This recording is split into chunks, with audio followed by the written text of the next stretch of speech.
Woodlowland. Billy the Bear explores nature. Billy the Bear was sitting in his den.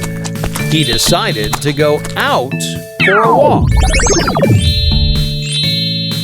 He wanted to explore nature, so he climbed up a hill.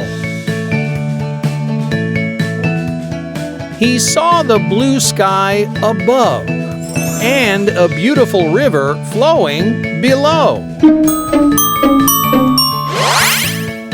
He saw two birds flying over the river. He felt the green grass under his feet.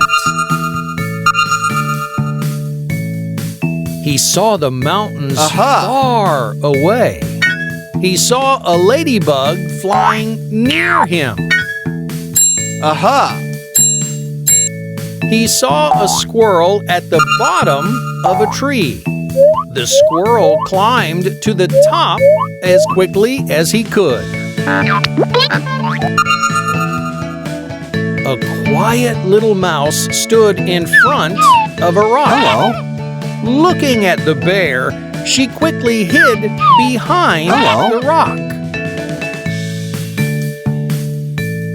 The bear thought it was time to go back home, so he climbed down the hill and returned to his den.